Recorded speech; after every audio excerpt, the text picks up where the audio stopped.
میں 2-3 ایمان افروز جو باتیں ہیں وہ آپ تک پہنچاؤں گا۔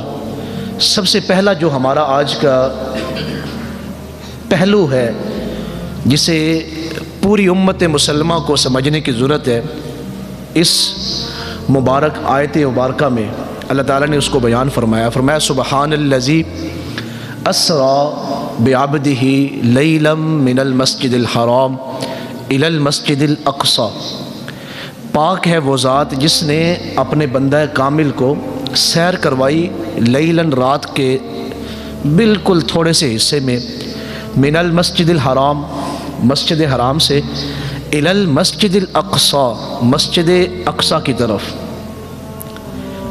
پھر آگے اللہ تعالیٰ نے وضاحت فرمائی کہ ہم حضور کو مسجد اقصی کی طرف کیوں لے گئے، الذی بارکنا حولہ لنریہ من آیاتنا، اس لیے کہ ہم اپنے محبوب کو دکھانا چاہتے تھے اپنی نشانیاں، اور مسجد اقصی کے ارد گرد جو نشانیاں ہیں ہم وہ اپنے محبوب کو دکھانا چاہتے تھے۔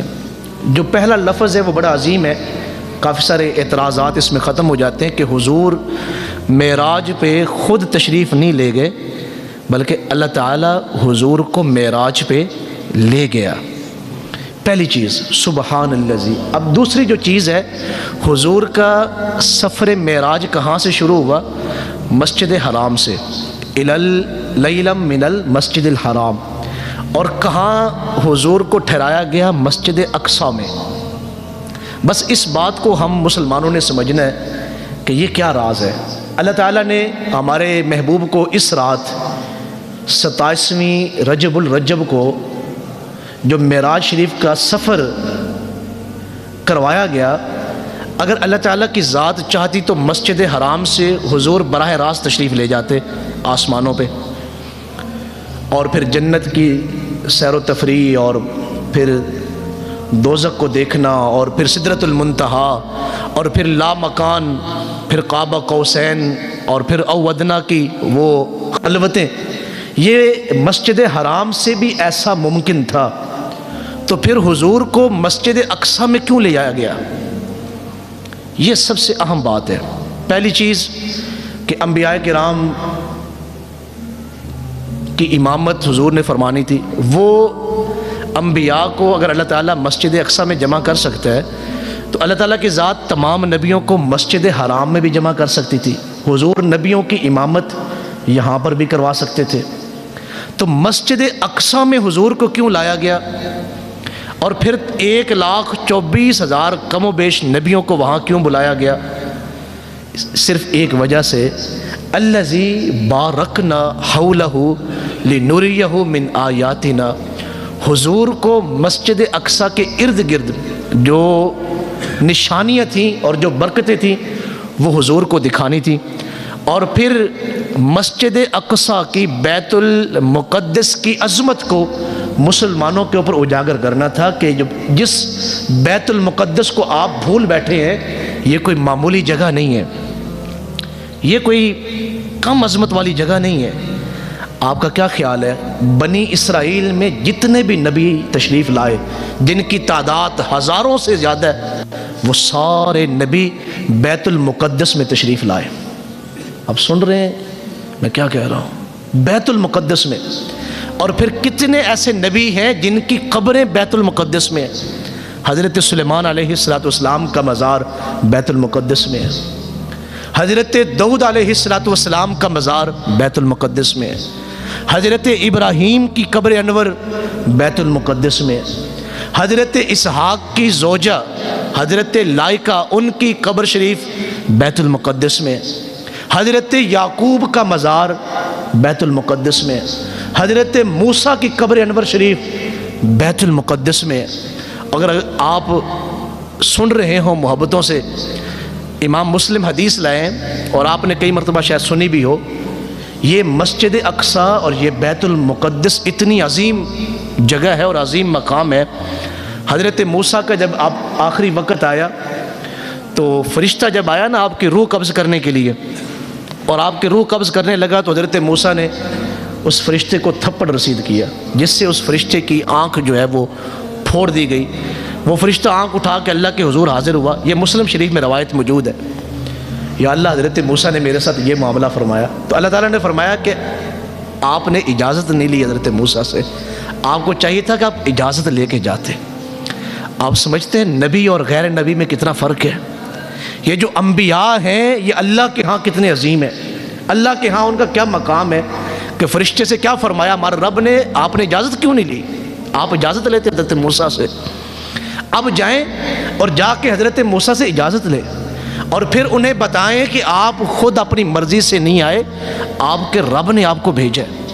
اور پھر ان سے کہیں کہ اگر وہ آنا چاہتے ہیں تو آ جائیں ہمارے پاس, اگر نہیں آنا چاہتے تو ان کے قریب جو بیل بندھا ہوا ہے تم اس کی پشت کے اوپر ہاتھ رکھنا, جتنے بال تمہارے ہاتھ کے نیچے آئیں حضرت موسیٰ کی عمر اتنے سال بڑھا دی جائے.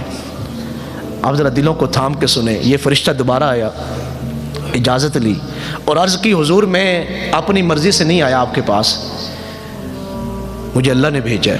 اگر آپ آنا چاہتے ہیں تو میں لے جاتا ہوں, اگر آپ رہنا چاہتے ہیں تو مجھے حکم ہے کہ یہ جو بیل آپ کے قریب کھڑا ہے میں اس کی پشت پہ ہاتھ رکھوں, جتنے بال میرے ہاتھ کے نیچے آئیں آپ کی عمر شریف اتنے سال بڑھا دی جائے گی. تو حضرت موسیٰ نے فرمایا کہ پھر اس کے بعد کیا ہوگا؟ فرمایا پھر ایک دن موت تو ہے, آپ نے جانا تو ہے ایک دن. تو حضرت موسیٰ نے فرمایا میں ابھی جانے کے لیے راضی ہوں, مجھے ابھی لے چلیں, لیکن ایک کام کریں, میری موت سے پہلے مجھے بیت المقدس لے جائیں اور میری روح مسجد اقصیٰ میں قبض کریں اور پھر میری قبر مسجد اقصیٰ کے اندر بنائیں. یہ جو ہم مسلمان غفلت کی نیند سو رہے ہیں اور اپنے قبلہ اول کو بھول چکے ہیں اور اس کی عظمتوں کو ہمارے حکمرانوں نے بھی اور ہم نے بھلا دی ہے. آپ جانتے ہیں یہ کتنا بڑا مقام ہے مسجد اقصیٰ. حضرت موسیٰ یہاں تشریف لائے اور یہاں آپ کی قبر شریف بنی اور یہاں آپ کی روح قبض کی گئی اور یہیں آپ کا مزار پر انوار ہے. حضرت سلیمان جنہوں نے پوری دنیا پہ حکومت کی اور عالیشان, آپ جیسی سلطنت اللہ نے بعد میں کسی کو عطا نہیں کی کہ دنیا کی ہر چیز کے اوپر آپ کی حکمرانی تھی. کیا ہوا ہے, کیا جن ہے, کیا جانور ہیں, یہ کیسے نبی ہیں جو چیونٹیوں کی آوازیں بھی کئی میل سے سن رہے ہیں اور ان کی گفتگو کو بھی سمجھ رہے ہیں. ان کی حکومت کا جو دارالحکومت تھا وہ بیت المقدس تھا. اللہ اکبر. یہ آج بھی اللہ تعالیٰ ہمیں اور ہماری نسلوں کو وہاں لے جائے بیت المقدس میں, اور وہاں کی نمازیں اور وہاں کے نوافل اللہ ہمیں ادا کرنے کی توفیق دے اور ہماری زندگیوں میں وہ عظیم گھڑیاں آئیں اور ہمیں یہ سعادتیں حاصل ہوں. آج بھی وہاں وہ ستون موجود ہیں جہاں حضرت سلیمان جنوں کو باندھ کر سزائیں دیا کرتے تھے. تو یہ وہ عظیم حضرت یعقوب کتنے بڑے پیغمبر ہیں جو آپ نے آخری وقت حضرت یوسف کو وصیتیں فرمائی نا, ان میں سے ایک وصیت آپ نے یہ بھی فرمائی کہ جب میں فوت ہو جاؤں بیٹا میری قبر بیت المقدس میں بنانا. آپ کی قبر شریف بیت المقدس میں. اب اگلی بات جو بڑی عظیم ہے کہ تمام نبیوں نے حضور کے پیچھے نماز کا شرف حاصل کرنا تھا, تو اگر اللہ تعالیٰ چاہتا تو یہ ممکن تھا کہ 1,24,000 کم و بیش نبیوں کو مسجد حرام میں بیت اللہ میں جمع کیا جاتا اور حضور یہاں پہ امامت کرواتے. ایسا نہیں ہوا, بلکہ حضور کو مسجد حرام کی طرف لایا گیا اور پھر صرف حضور کو نہیں تمام نبیوں کو وہاں جمع کیا گیا اور پھر وہاں جبریل امی اذان دیں اور پھر حضور نماز پڑھائیں. یہ جو کائنات اور تخلیق رب کی سب سے عظیم ہستیاں جس جگہ پہ کھڑے ہو کے سجدہ ریز ہو رہے ہیں, آپ سمجھ سکتے ہیں کہ یہ شان, یہ جگہ کتنی عظمتوں کی مالک ہے, کتنی شانوں کی مالک ہے. تو یہ جو معراج کا سفر ہے, یہ جو معراج کا موضوع ہے, یہ جو معراج کا عنوان ہے, یہ مسلمانوں کو یاد دلواتا ہے کہ اپنے قبلہ اول کو بھول نہ جائیں, اس کی عظمت کو فراموش نہ کر دیں.